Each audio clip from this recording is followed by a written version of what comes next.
Bismillahirrahmanirrahim. Assalamualaikum warahmatullahi wabarakatuh.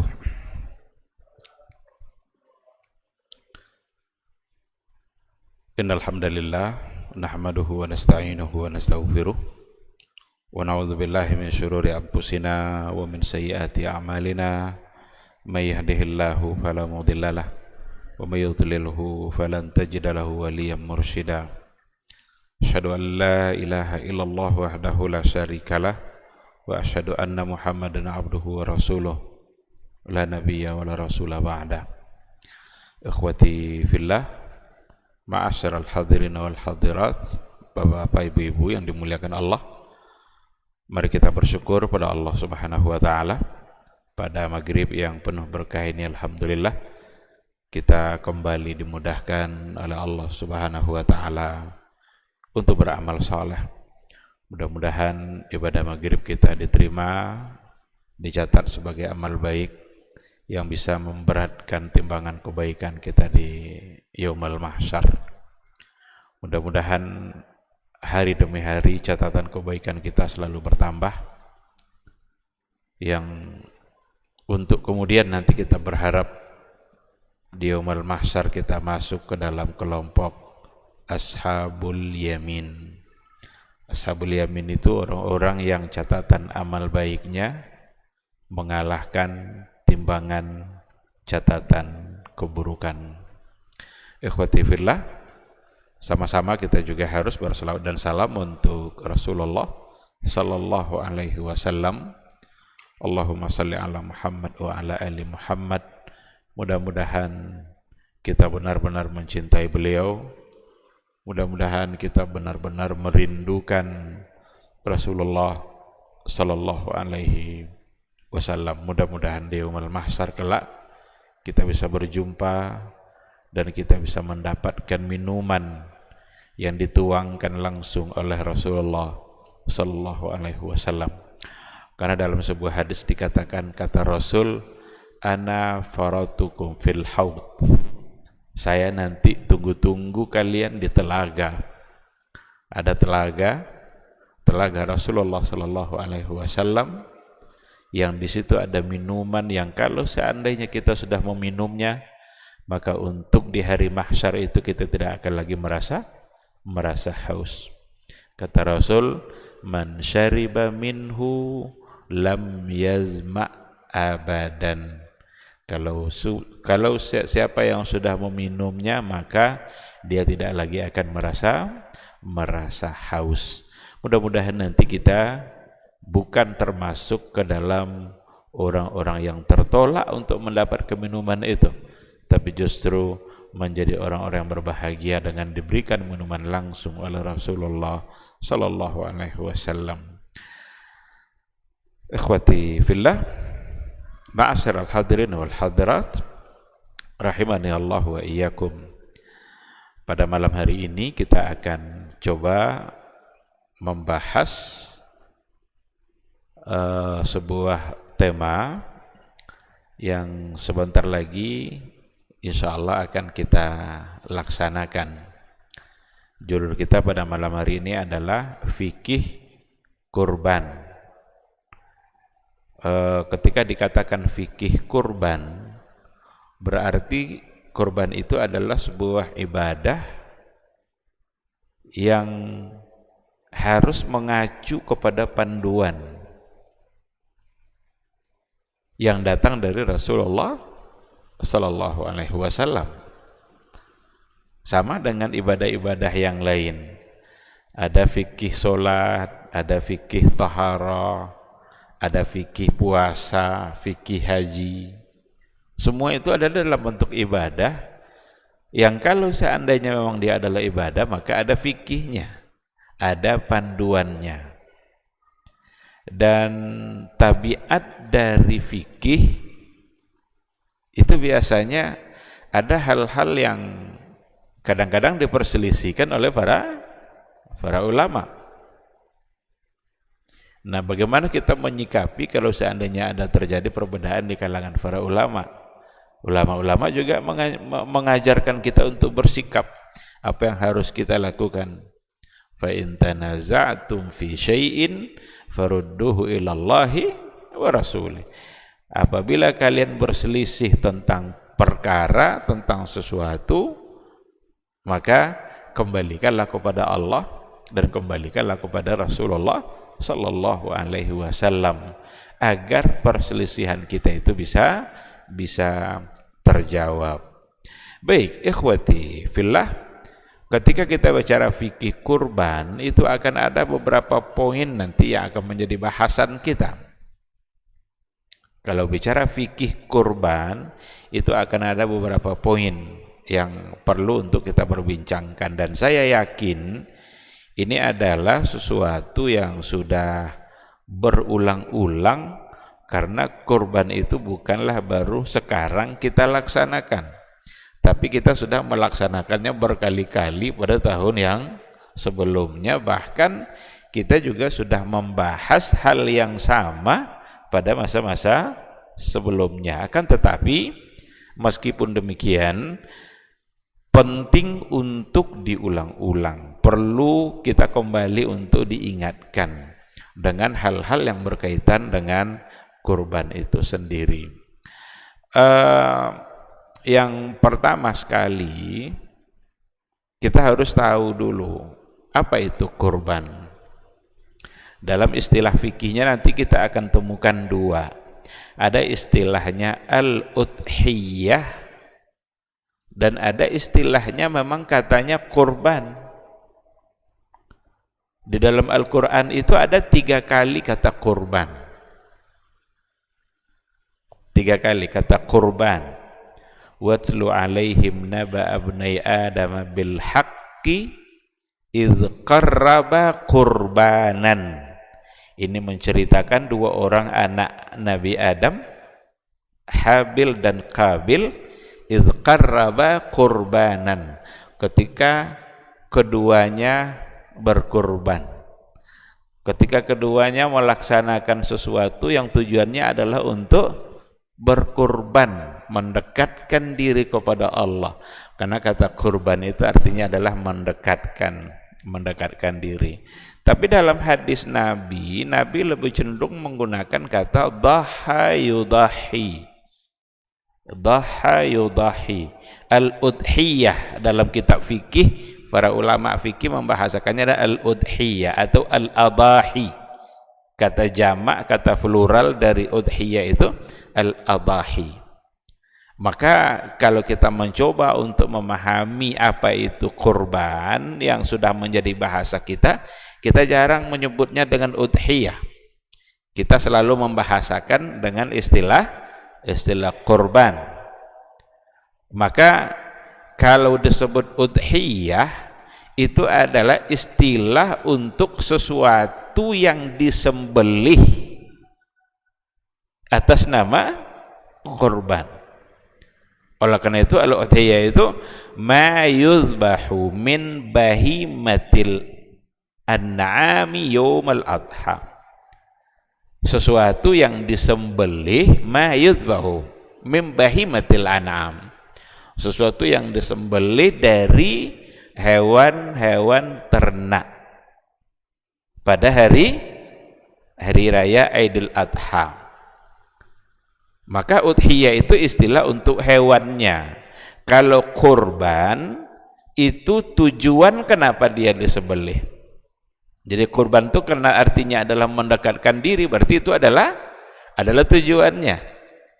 Maka ibadah kurban itu secara sederhana kita bisa maknai dengan sebuah ibadah dalam bentuk menyembelih hewan-hewan yang sudah ditentukan oleh Rasulullah sallallahu alaihi wasallam, yang tujuannya adalah untuk mendekatkan diri kepada Allah Subhanahu wa taala. Kenapa dikatakan hewan-hewan tertentu? Karena tidak semua hewan yang bisa dikorbankan. Kalau kita lihat apa yang ada pada nas, apa yang ada pada hadis-hadis Rasulullah sallallahu alaihi wasallam, kurban itu hanya dari 3 jenis hewan saja. Unta, kemudian kerbau atau sapi dan yang sejenisnya, kemudian kambing dan yang sejenisnya, kambing, domba, biri-biri dan yang sejenisnya, kerbau, sapi, lembu, walaupun berbagai macam istilah nanti, tapi jenisnya sesungguhnya adalah sama. Atau onta. 3 ini saja, tidak ada yang lain selain daripada yang 3 itu. Secara syar'i tidak ada istilah berkurban nanti dengan ayam umpamanya, atau berkurban dengan ikan umpamanya. Enggak, karena dia bukan min bahimatil an'am. Yang bahimatul an'am yang untuk berkorban hanyalah tiga jenis yang tadi itu. Tujuannya sekali lagi untuk mendekatkan diri kepada Allah Subhanahu wa taala. Ini tujuan ini menjadi penting karena tidak semua sembelihan yang nanti tujuannya adalah untuk mendekatkan diri kepada Allah Subhanahu wa taala. Ada sembelihan yang tujuannya justru untuk sesuatu yang terlarang dalam agama. Tujuan untuk sesembahan, tujuan untuk pokoknya yang di dalamnya ada unsur-unsur kesyirikan, dan itu sesuatu yang terlarang dalam agama tentu saja. Maka berkorban itu untuk Allah, karena itu sebagai bentuk syukur kita atas nikmat yang diberikan oleh Allah Subhanahu wa ta'ala.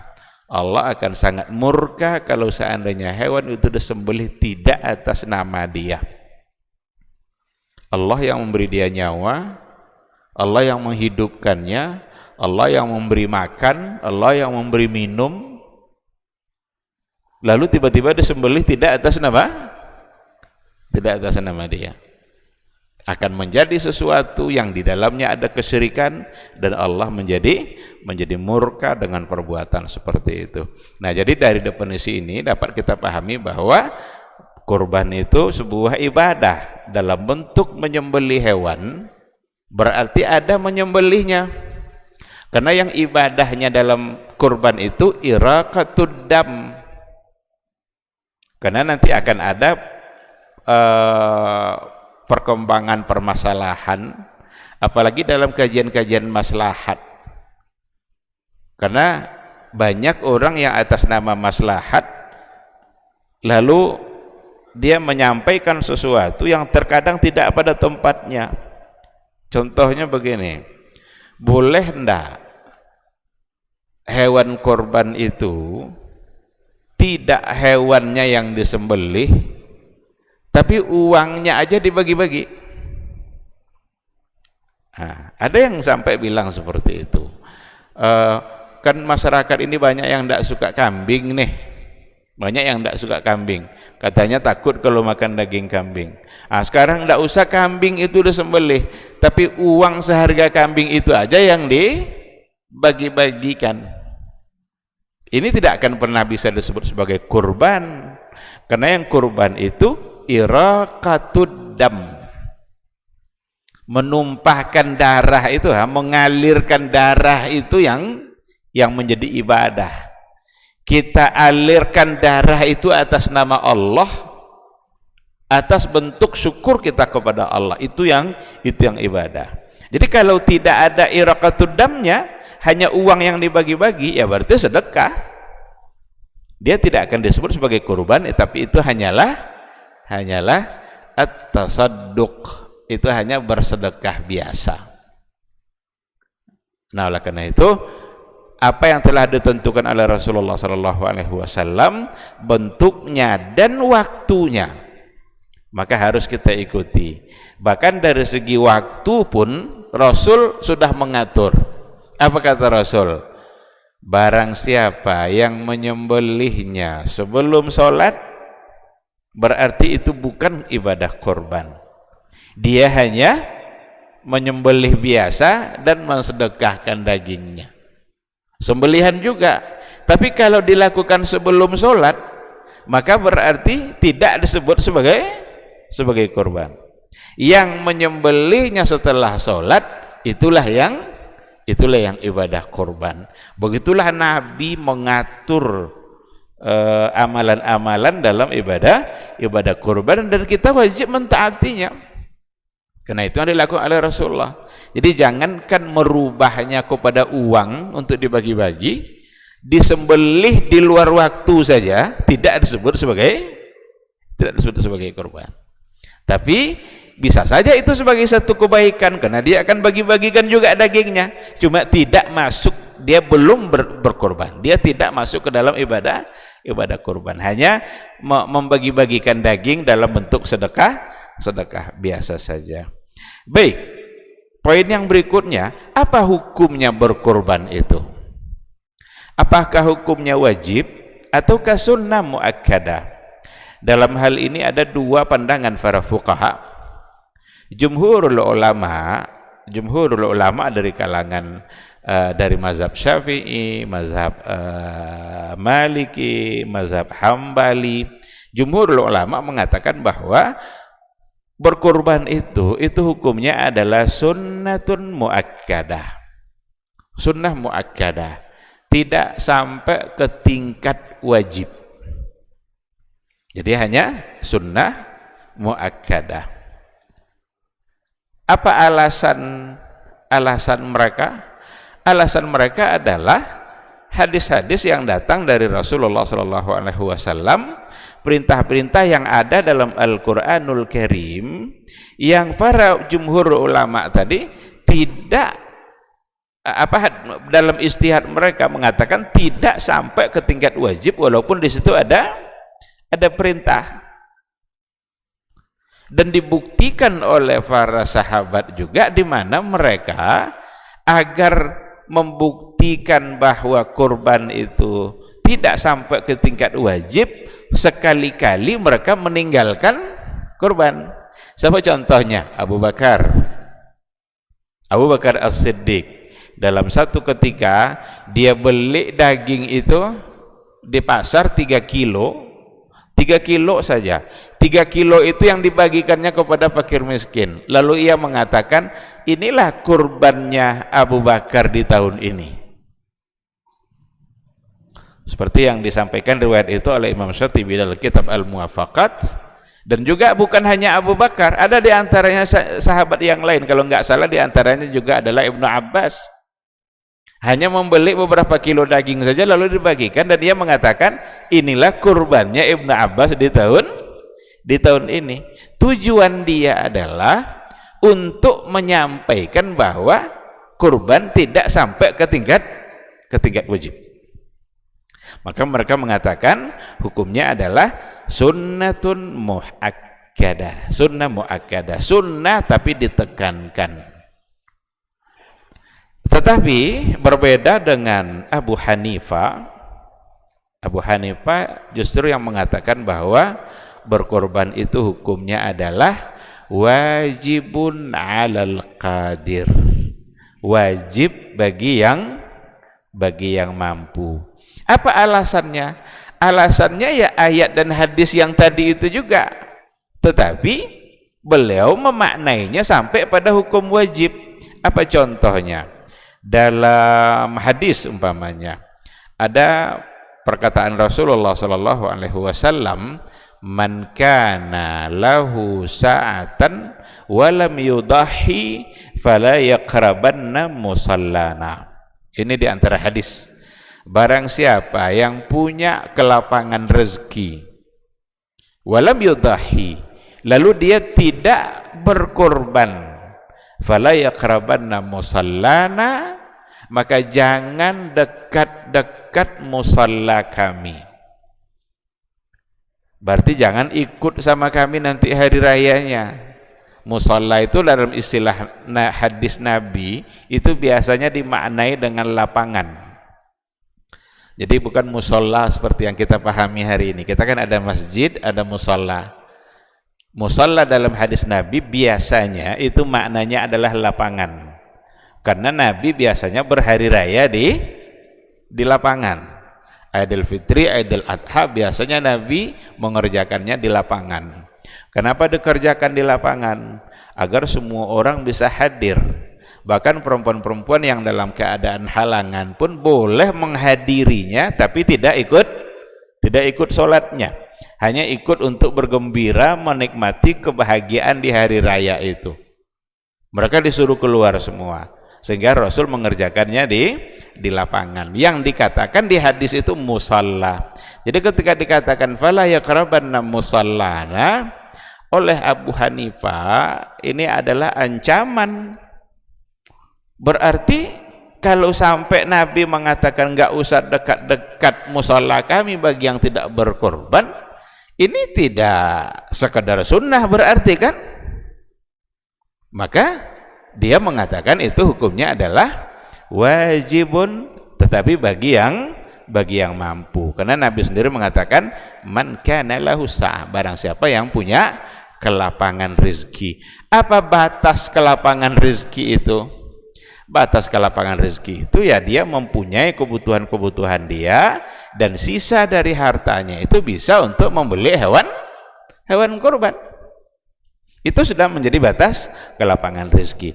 Akan tetapi dalam perbedaan ini, dalam ikhtilaf yang ada di kalangan para ulama antara jumhur dengan Abu Hanifah, yang lebih kuat di sini adalah apa yang dikatakan oleh jumhurul ulama, mayoritas ulama yang mengatakan bahwa berkurban itu hukumnya adalah sunnah muakkadah, dikarenakan oleh ada alasan-alasan penguat untuk menetapkan hukum muakkadahnya, sunnah muakkadahnya bagi ibadah kurban. Kalaulah memang sebagai sebuah kewajiban, wajib itu kan tidak boleh sama sekali untuk ditinggalkan.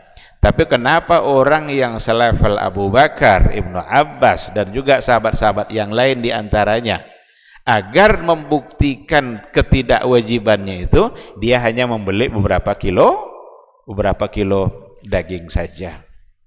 Nah, sehingga yang lebih kuat dalam hal ini adalah sunnah muakkadah. Hanya saja bagi kita jangan dijadikan alasan hukum sunnah muakkadah itu untuk meninggalkan. Kan ada kesalahan dalam beragama, sengaja meninggalkan sesuatu karena hukumnya sunnah atau sunnah muakkadah. Ini cacat cara berpikirnya. Ketika ditetapkan hukum sunnah bukanlah sebagai alasan untuk ditinggalkan, tapi justru untuk dilaksanakan, untuk dikejar fadilah yang ada di dalamnya.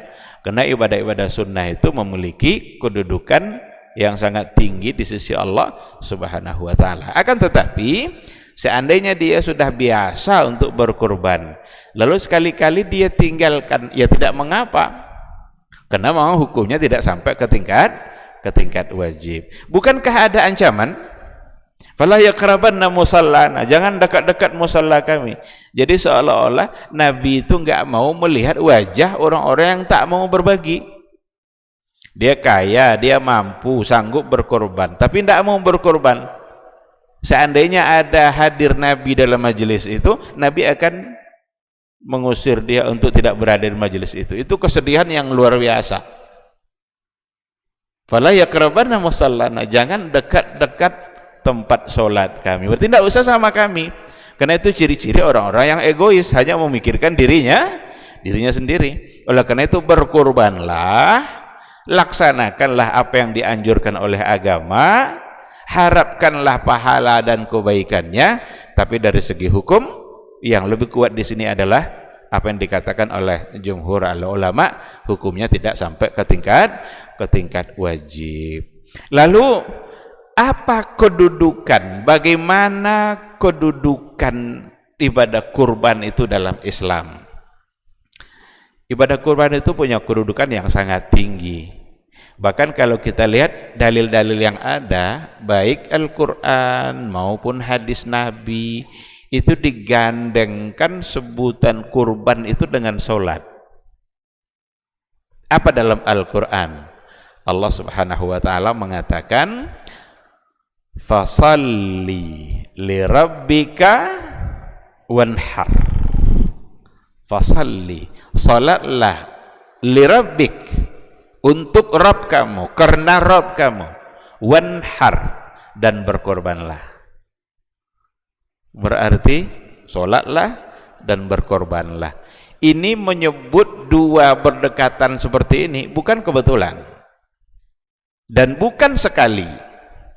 Dalam hadis apa kata Rasulullah sallallahu alaihi wasallam mengatakan bahkan malah dalam ayat, inna salati wa nusuki wa mahyaya wa mamati lillahi rabbil alamin.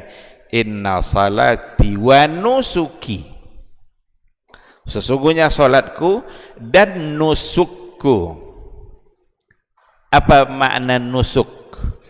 Di antara makna nusuk itu disampaikan oleh para ulama tafsir, ada yang memaknainya nusuk itu dengan ibadah, ada yang memaknai nusuk itu dengan manasik, nusuk manasik, ada yang memaknai nusuk itu dengan azabhu. Azabhu itu apa? Azabhu itu menyembelih, berarti korban. Jadi inna salati wa nusuki, sesungguhnya salatku dan kurbanku, wa mahyaya wa mamati, bahkan hidup dan matiku, lillahi rabbil alamin, untuk Allah Rabb sekalian alam, Rabb alam semesta. Dari dua nas ini, yang pertama dan yang kedua, disebutlah secara berdekatan di situ salat dan kurban, salat dan kurban. Itu menggambarkan tingginya kedudukan ibadah kurban di dalam Islam. Dan lebih rincinya lagi, kemuliaan dan kesempurnaan keimanan kita itu nanti ada pada ketika kita selalu menjaga hablum minallah dan hablum minan nas. Dan itu terlihat pada yang tadi itu, salat itu hubungannya adalah hablum minallah, sedangkan kurban itu tidak hanya sekadar hablum minallah, tetapi intinya ada pada hablum minan nas. Karena apa yang dikorbankan itu nanti akan menjadi bagian dari makna-makna sosial yang kita jalani dalam kehidupan kita. Dagingnya akan kita bagikan kepada tetangga, kepada teman, kepada fakir miskin, kepada karib kerabat. Berarti ada jalinan hubungan sosial kemasyarakatan dalam ibadah kurban. Dan itu menggambarkan bahwa Islam ini memang adalah sebuah agama yang memang selalu berbagi. Islam ini satu agama yang selalu ingin tidak maunya sendiri, tidak menang sendiri, tidak ingin mendapatkan secara sendiri, tapi ingin berbagi, menunjukkan kepeduliannya kepada orang lain. Dan kalau kita lihat antara Idul Fitri dan Idul Adha, ada dua makna yang tadi itu. Dalam Idul Fitri, di akhir sebelum kita berhari raya, di situ ada zakatul fitr, ada zakat fitrah, kita bayar zakat fitrah itu dibagi-bagi nanti kepada fakir miskin. Tapi di hari raya Idul Adha nggak ada zakat fitrah, tetapi berbaginya ada enggak? Berbaginya ada. Dalam bentuk apa? Kurban.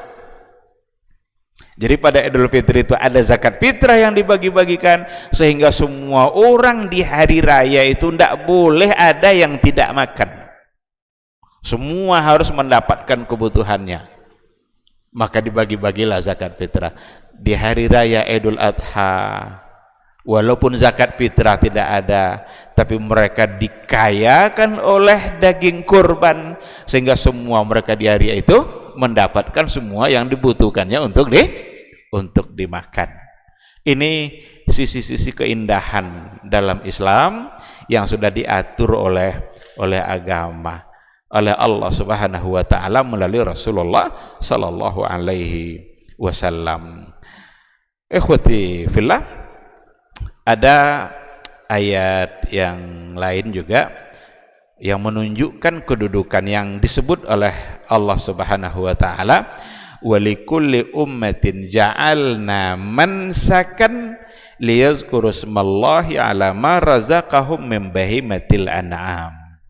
Likulli ummatin, bagi setiap umat itu, ja'alna mansakan, kami jadikan bagi mereka itu mansakan. Mansak itu sama dari kata nusuk tadi itu.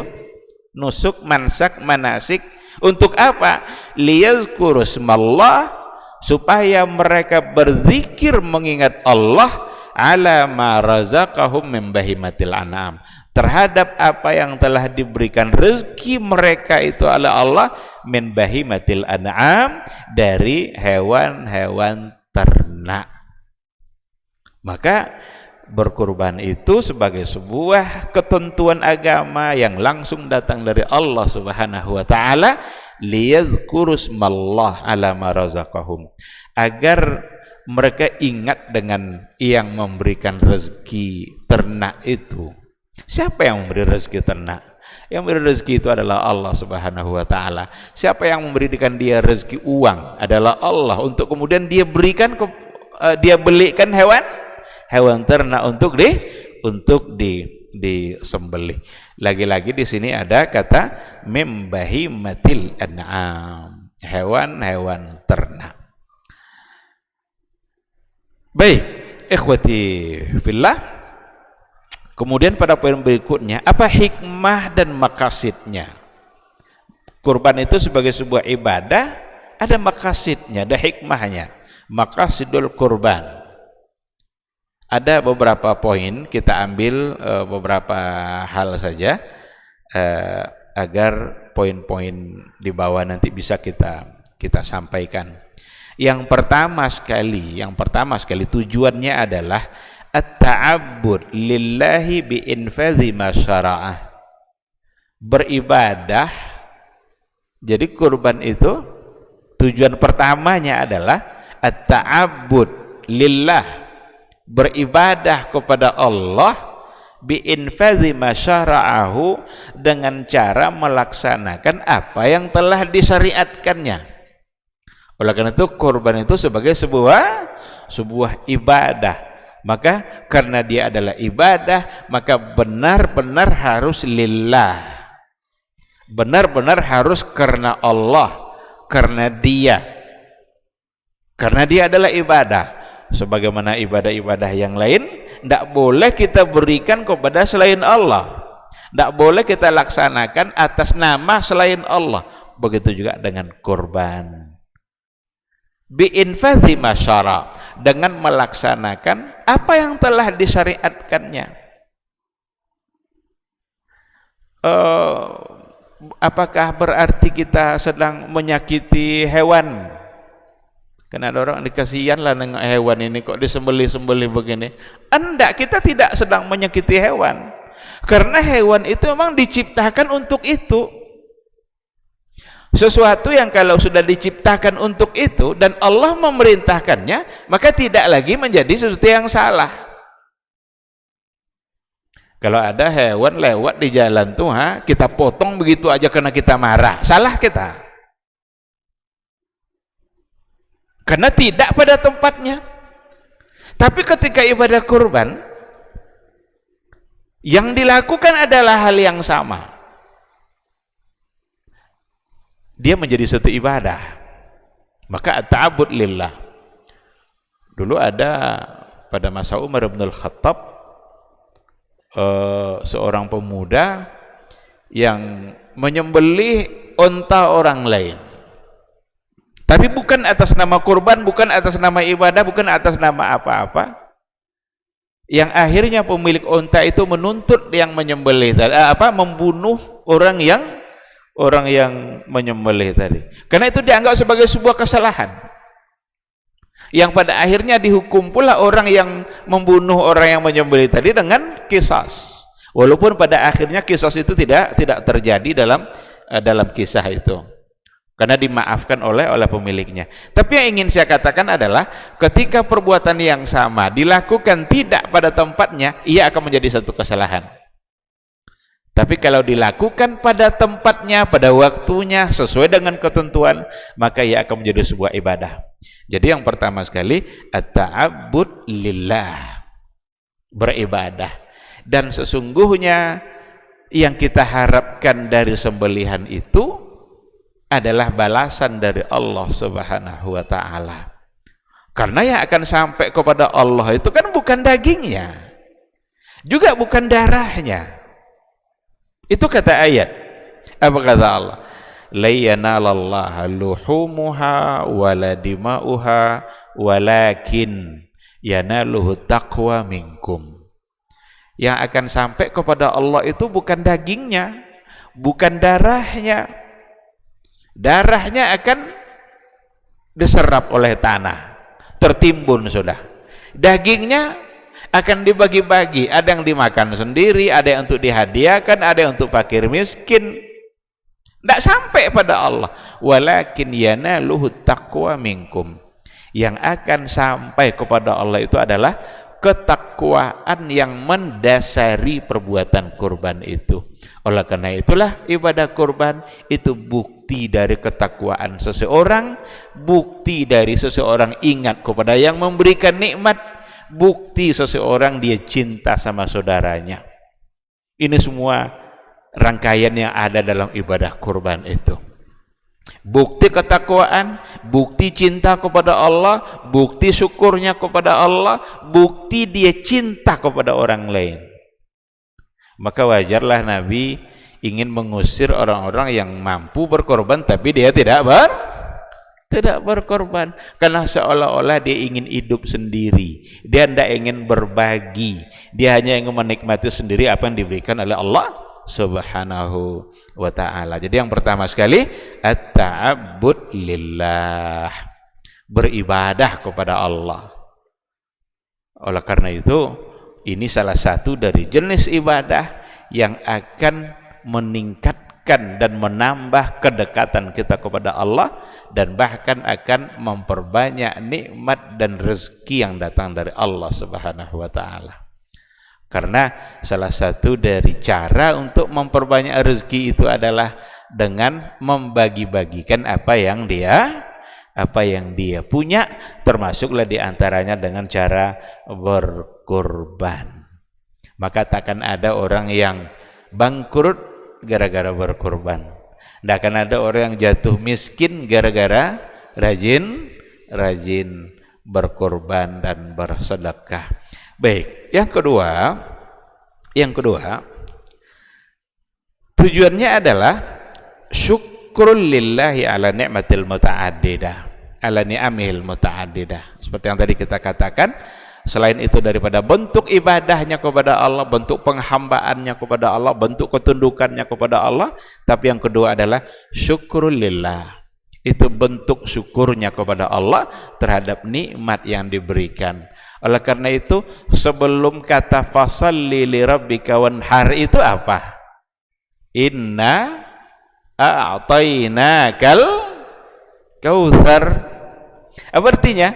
Inna a'tainakal kautsar.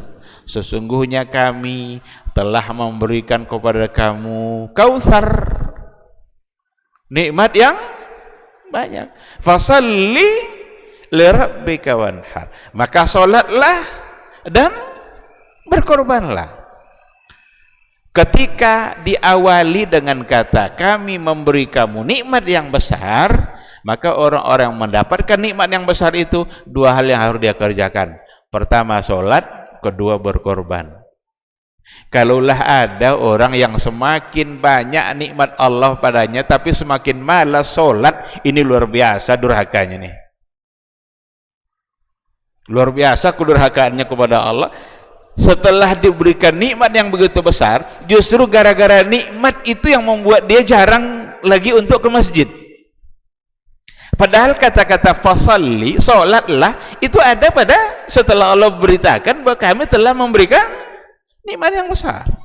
Jadi dua hal bagi kita yang diberikan nikmat oleh Allah. Pertama sholat, kedua berkorban. Akan harus semakin rajin sholat kita ketika diberikan nikmat oleh Allah Subhanahu wa ta'ala, dan semakin mudah untuk memberikan harta dalam bentuk kurban. Maka berkurban itu diantara hikmah dan maqasidnya syukurul lillahi ta'ala ala ni'amihil muta'addida.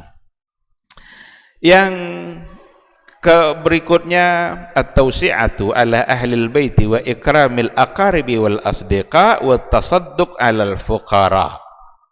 Memberikan kelapangan, keluasan, apa yang dia punya diberikannya kepada keluarga dia, kepada karib kerabat dia, kepada tetangga, kepada fakir miskin, dan kepada siapa yang dia inginkan. Oleh karena itulah ketika Rasul mengatakan kulu wa tasaddaqu wa dakhiru, dari riwayat itu dikatakan oleh para ulama bahwa kurban itu dapat dibagi kepada 3 bagian. Ada yang untuk dia, ada yang untuk karib kerabat atau teman yang ingin diberikannya hadiah, kemudian wa tasaddaqu, ada yang untuk disedekahkan. Kalau bahasa sedekah itu biasanya untuk fakir miskin. Tapi kalau untuk orang-orang yang bukan fakir miskin, barangkali bahasanya tidak sedekah, maka ada yang mengatakan hadiah, boleh diberikan. Oleh karena itu kurban itu untuk dia dan keluarga, kemudian juga untuk orang-orang yang dia ingin memberikannya, dan untuk fakir miskin yang memang mengharapkan dan menunggu-nunggu adanya bagian untuk dia nikmati. Maka itu sebenarnya yang menjadi landasan. Kadang ada orang bagi sepertiga gitu ya, sepertiga, walaupun sebenarnya tidak mesti dalam bentuk sepertiga. Artinya sepertiganya itu persis sepertiganya gitu, enggak, tapi ada bagian-bagian untuk orang yang tadi itu. Seandainya dia ingin memberikan kepada orang semuanya, enggak ada untuk dia, ya udah enggak apa-apa juga. Karena ada orang yang berkorban lalu dia tidak menginginkan dari daging itu, dia ingin itu untuk orang semua, bolehkah? Ya boleh, enggak apa-apa.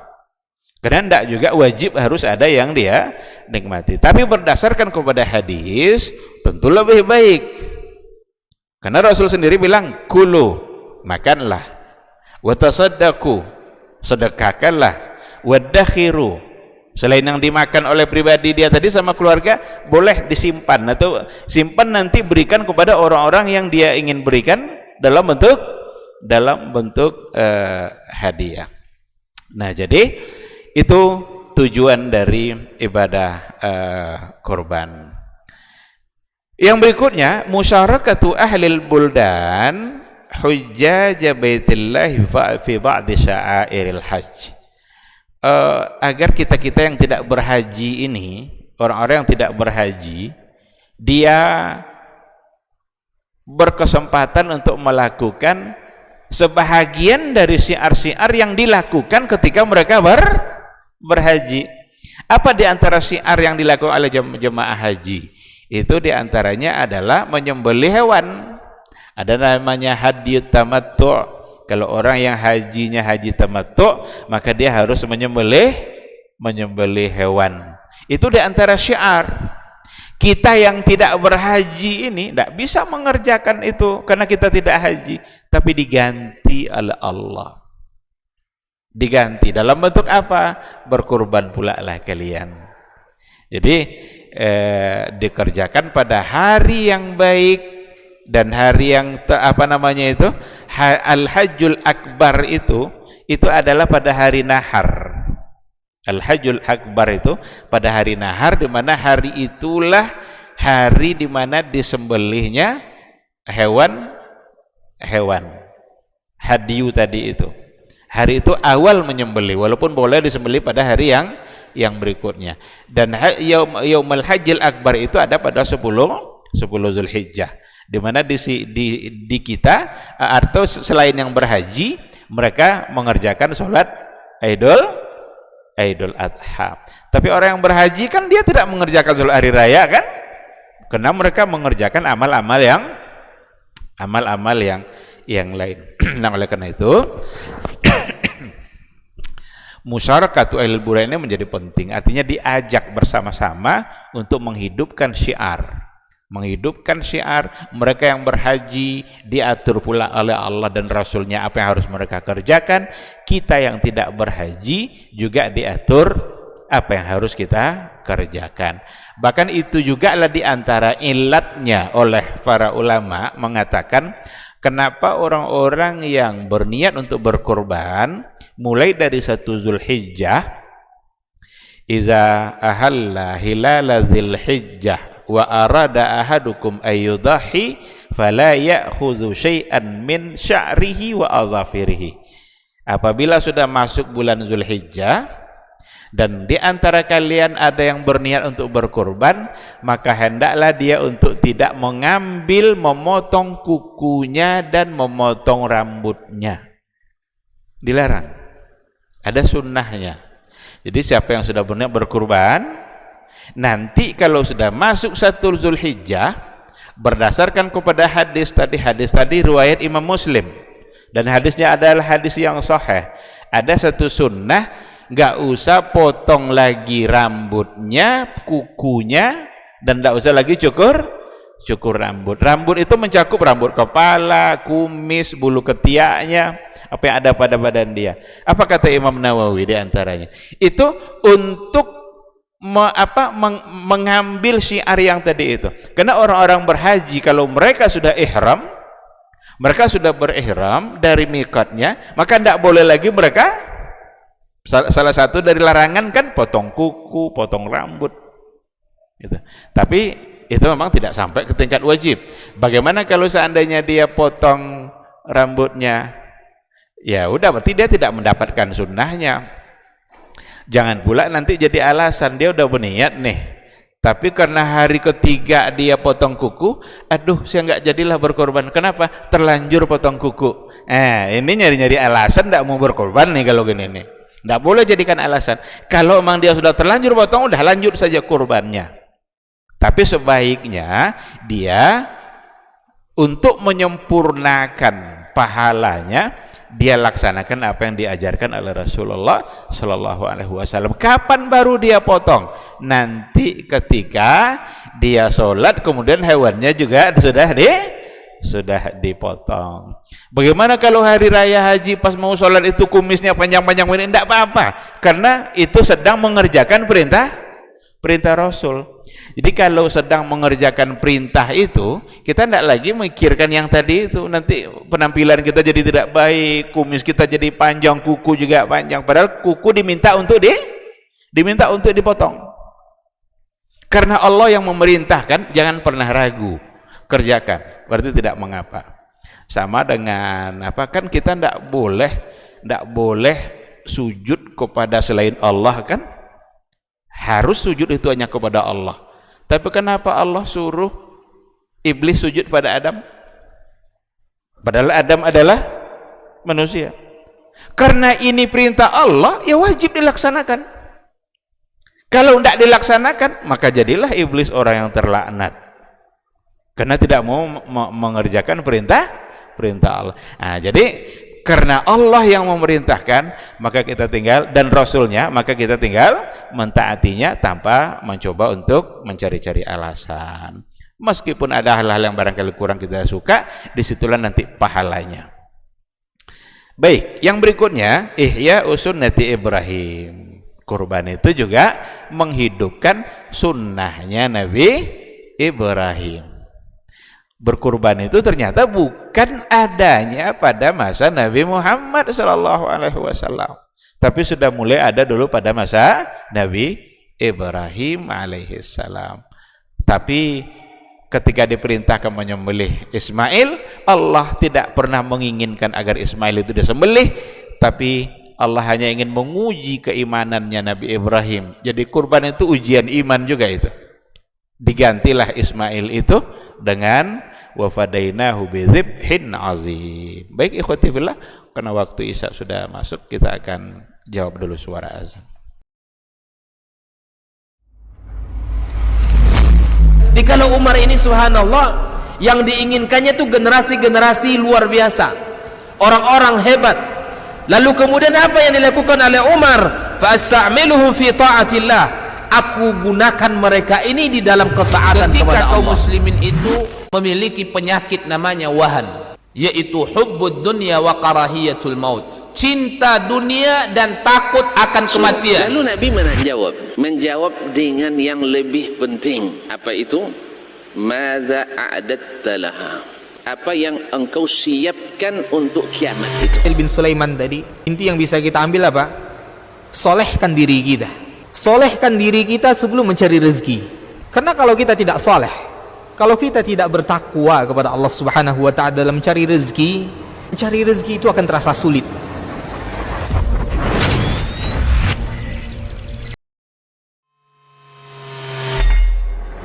Di para sahabat itu, kaum muslimin, yang terbayang bagi mereka itu adalah infak, yang terbayang bagi mereka adalah sebuah kebahagiaan, keselamatan di akhirat yang kekal dan abadi di sisi Allah tabaraka wa ta'ala. Semua kita boleh klaim sekarang. Kamu cinta Nabi? Cinta Ustaz. Cinta Nabi? Cinta Ustaz. Termasuk saya. Cinta Nabi? Cinta. Dapat tahunya besok di akhirat. Maka apa kata Nabi sallallahu alaihi wasallam? Amalur rajuli biyadihi. Penghasilan yang terbaik adalah pekerjaan yang dilakukan oleh seseorang dengan tangannya sendiri. Wa kullu bai'in mabrur, dan setiap jual beli yang mabrur. Ini aktivitas ini membantu saya di akhirat atau akan menyulitkan saya di akhirat? Kalau seandainya perbuatan itu ternyata akan menyulitkan kita di akhirat kelak, tinggalkan perbuatan itu.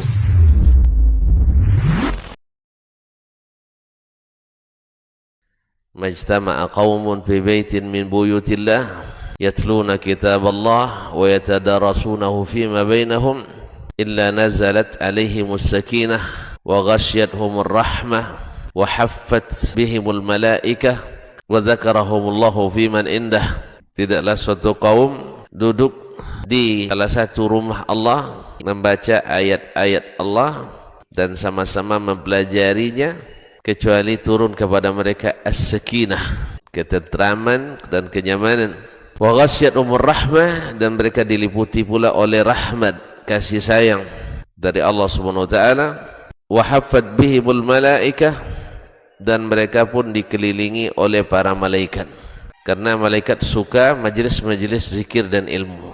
Wa dzakarahumullahu fiman indah, dan Allah akan banggakan sebut-sebut mereka di kalangan malaikat-malaikat yang ada di sisinya, di masyarakat atas.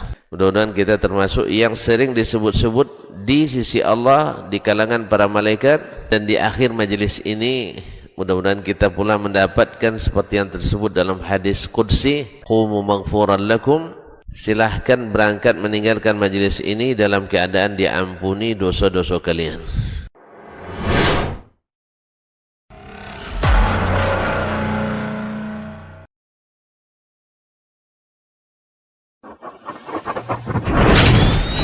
Robbani, merajut ilmu dan peradaban.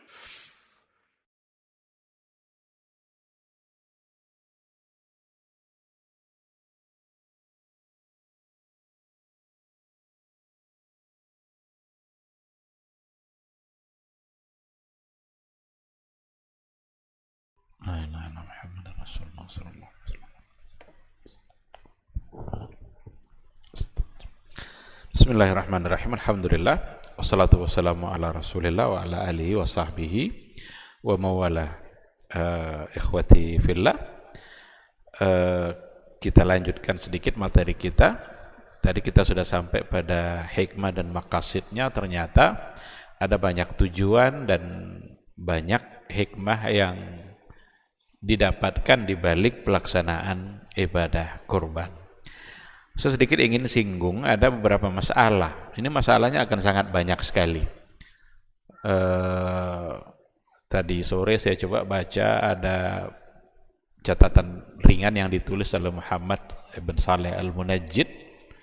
Judulnya 67 masalah dalam kurban. Nah, judulnya 67 masalah. Berarti di dalamnya ada banyak masalah fikih. Dan belum memberikan penjelasan secara ringkas. kita ambil contoh. Di antaranya adalah mana yang lebih afdal hewan untuk dikorbankan itu, kambingkah atau sapi? Ada di antara ulama mengatakan yang afdal itu kambing. Kenapa demikian? Apa alasannya? Karena Rasul selalu berkorban dengan kambing. Pernah Rasul berkorban 2 ekor, dua-duanya kambing. Pernah Rasul berkorban 100 ekor, ke 100-nya kambing.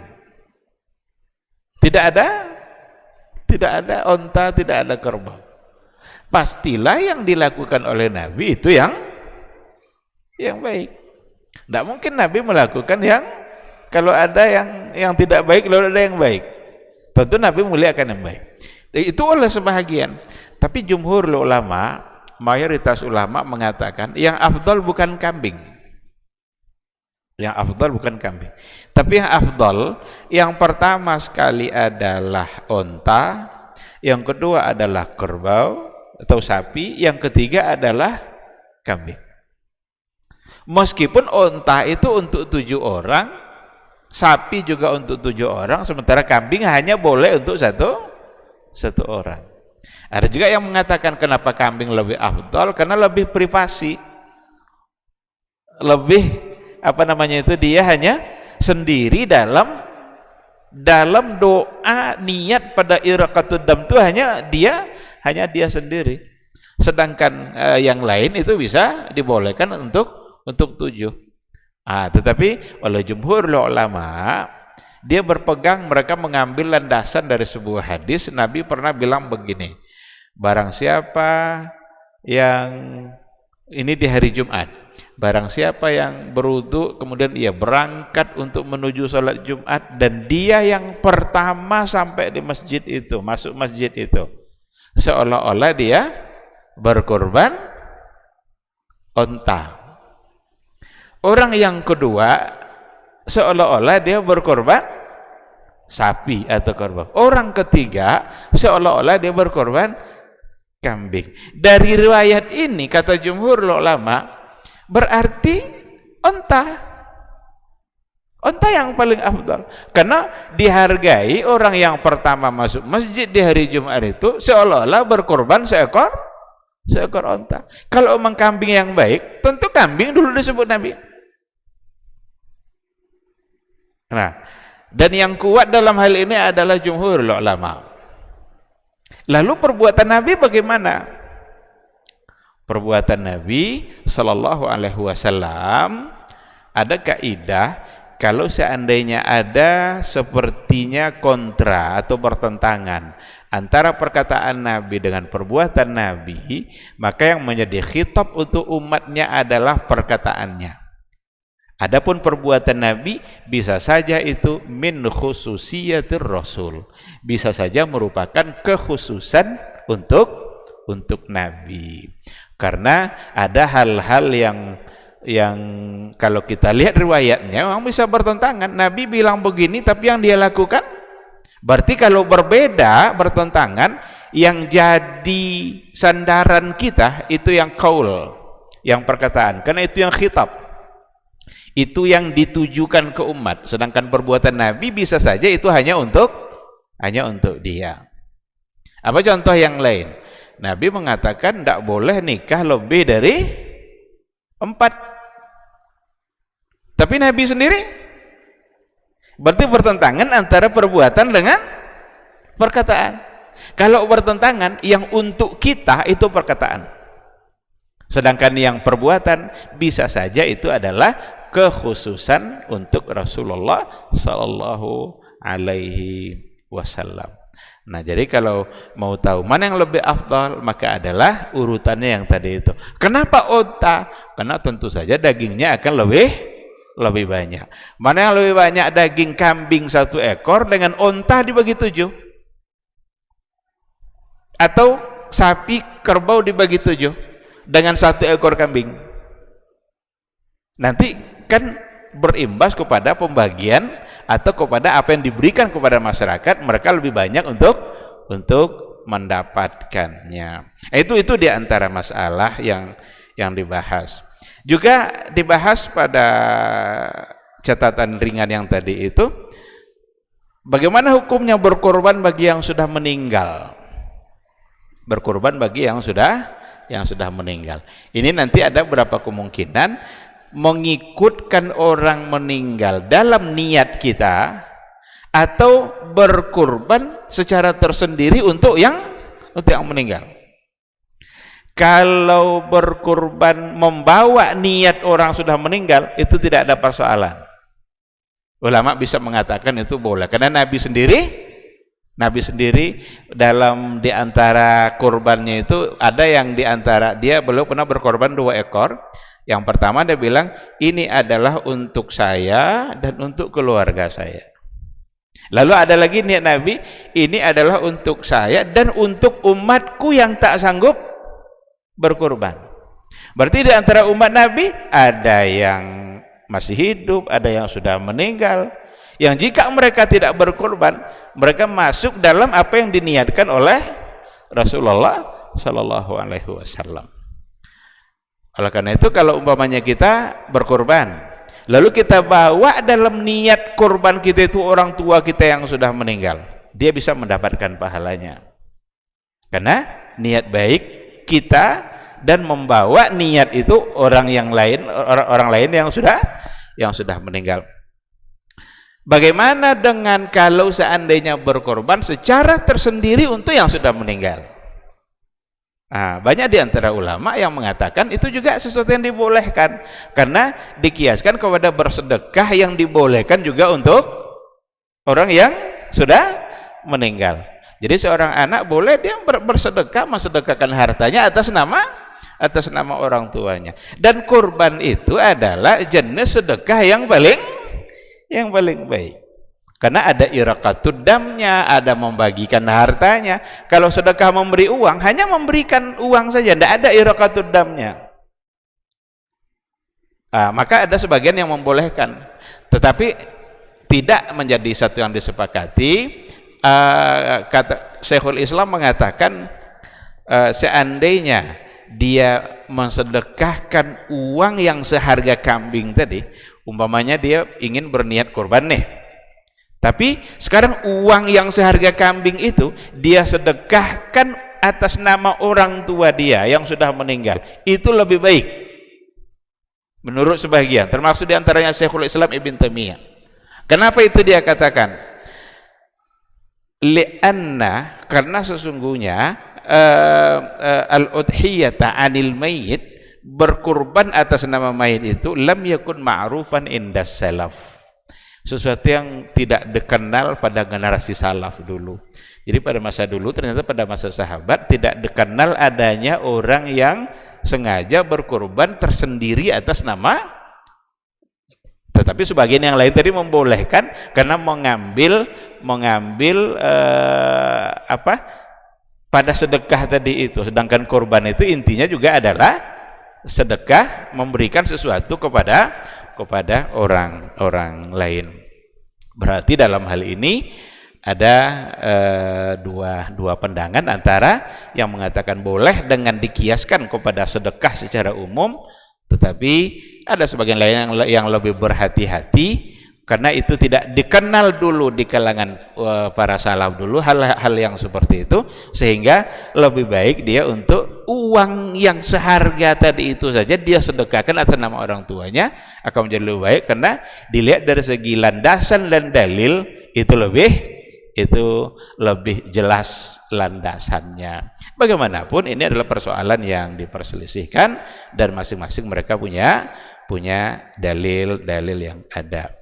Terakhir ada lagi, kita ambil contoh masalah yang dibahas, dilarang untuk memberikan upah kepada tukang jagalnya, kepada tukang sembelihnya dari korban itu sendiri.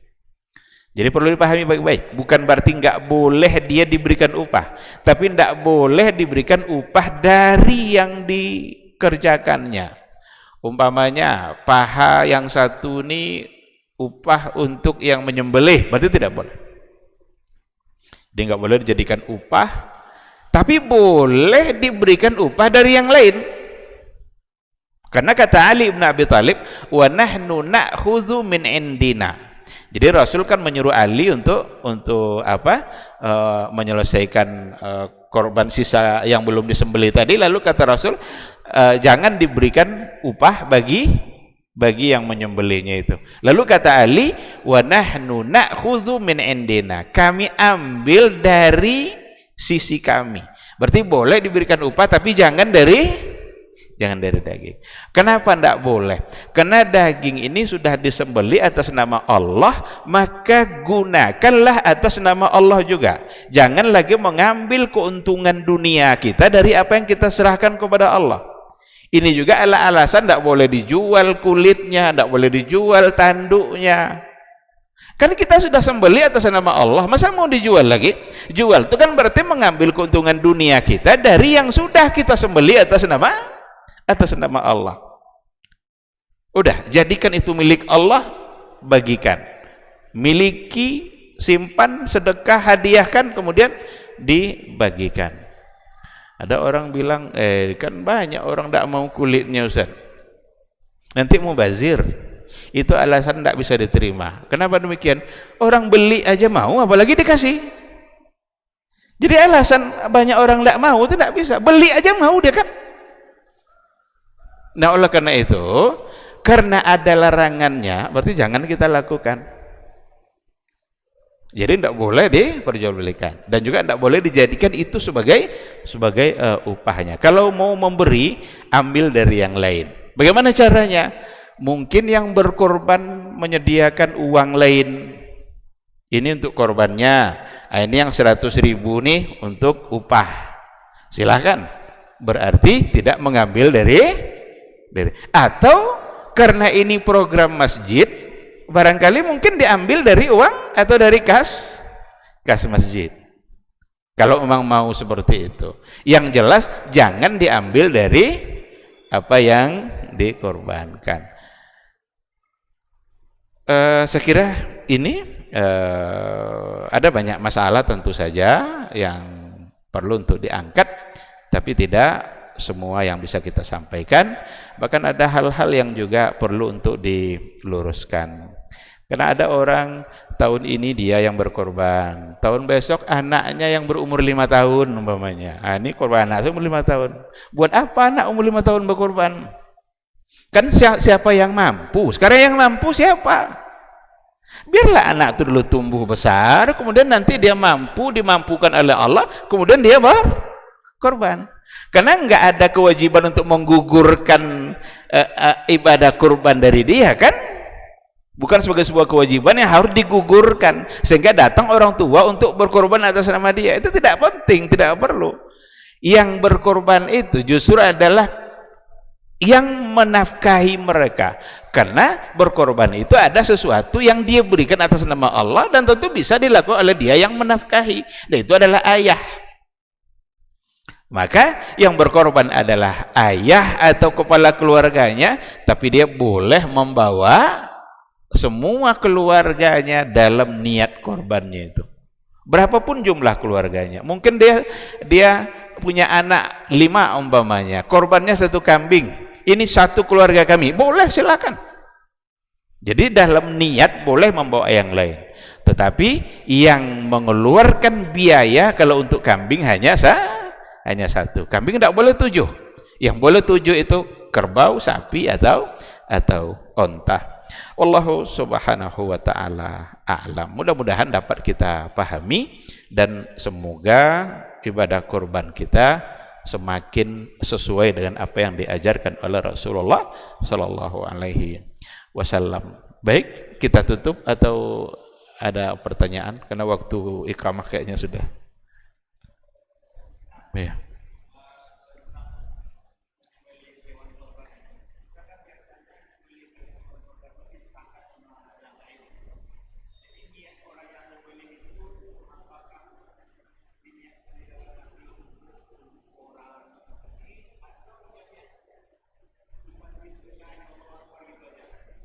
Ya, baik.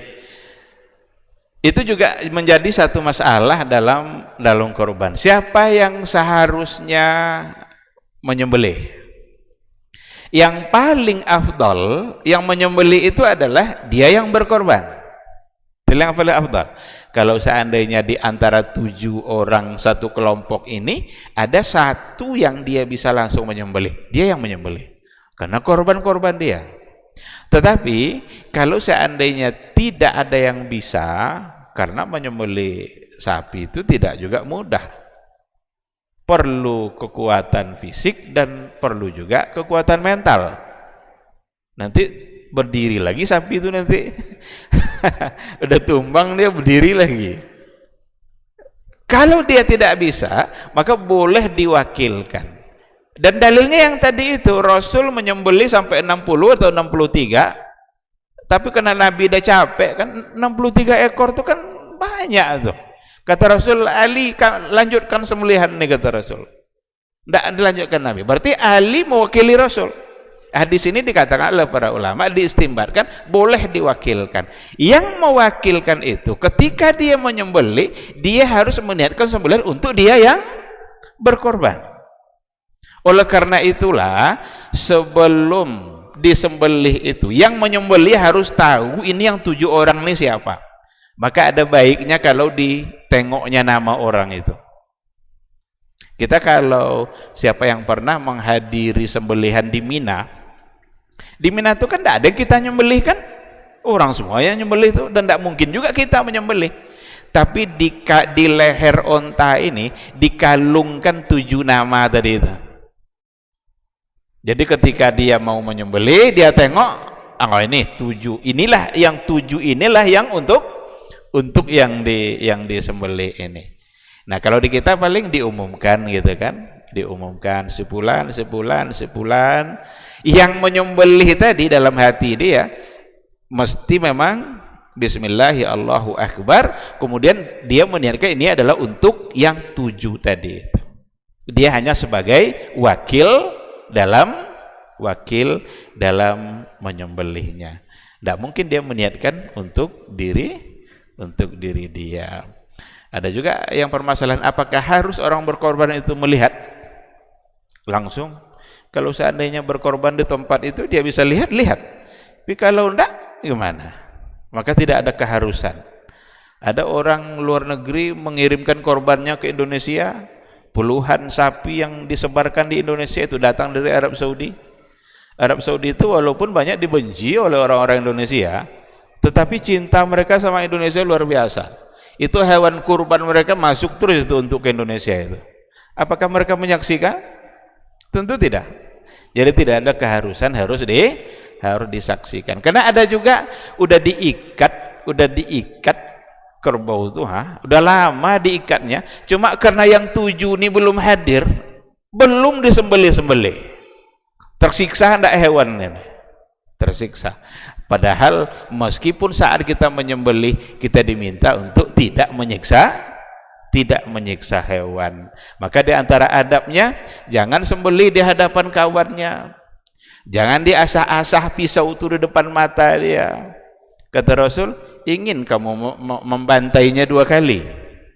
Jadi seolah-olah dia dibantai dua kali. Ketika ia melihat kawannya disembelih, itu ternyata walaupun dia hewan, berarti ada juga psikologi hewan itu kan, yang ternyata dia juga punya perasaan. Jadi di antara adabnya, jauhkan dari pandangan hewan berikutnya yang akan disembelih. Maka yang wakil tadi mesti meniatkan untuk orang-orang yang dia wakilkan. Allahu subhanahu wa ta'ala a'lam. Baik, ikhwati fillah, saya kira cukup sampai di sini kajian fikih kurban kita. Walaupun tidak semua masalah yang bisa kita bahas, semoga yang sedikit ini menjadi ilmu, dan semoga Allah subhanahu wa ta'ala selalu membimbing kita untuk tetap istiqamah, terutama dalam melaksanakan aturan-aturan kurban pada waktunya nanti. Amin amin ya rabbal alamin. Subhanakallahumma bihamdika asyhadu an la ilaha illa anta astaghfiruka wa atubu ilaik. Assalamualaikum warahmatullahi wabarakatuh.